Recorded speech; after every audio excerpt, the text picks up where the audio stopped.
Okay, guys, so what we're looking at here is to make our training in the Filipino martial arts more efficient and more effective, right? And so typically one challenge we have with the Filipino martial arts is we're always feeding the consistent pattern over and over. And it's a good thing, obviously, to learn proper body mechanics and to learn certain skills, etc. But both Oliver and I are switched off. We're not really getting so much out of the drill anymore because we're taking the decision-making skills out of the drill. And then Oliver also is not learning how to basically adapt under stressful situations, or we're not getting closer to a realistic situation here.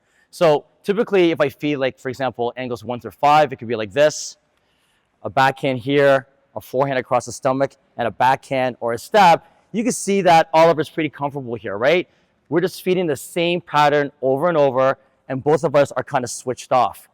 How can I make this drill better for Oliver? How can I bring back some decision-making skills back into this drill, and we're both switched on? So one thing I could typically do is change the angles of attack, all right? I could do random angles of attack like this.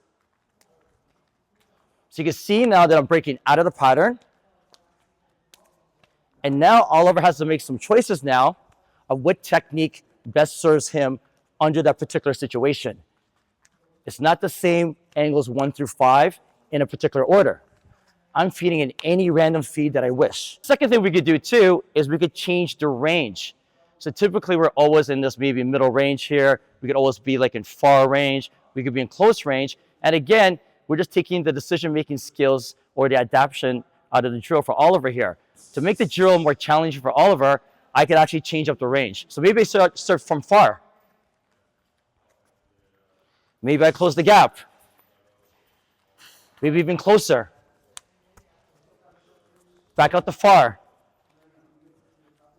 And again, I'm still doing random feeds, but now I'm actually changing the ranges here, making it more challenging for Oliver.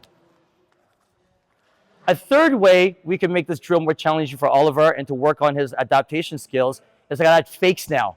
I can start messing around with his timing. So maybe instead of feeding number 1, I go right away to number 5. So now I add some fakes or some feints. So maybe it looks like something like this.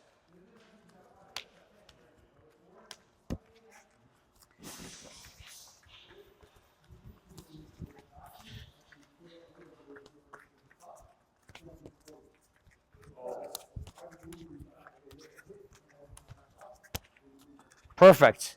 And then one final way we could make this more challenging for Oliver here is I could switch hands. So I don't have to always be right-handed. I can switch over to my left. And again now, try to make it more challenging for Oliver here. So we're looking at here basically a right-handed person versus a left-handed person. And I can switch during mid-drill.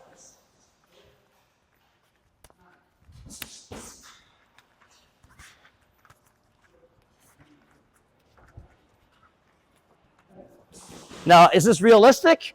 Maybe yes, maybe no. But the key point here is that we're just doing the same monotonous, boring drill of 1 through 5. And we see here we're kind of both switched off, and Oliver's not really learning any decision-making skills or how to adapt to a given situation.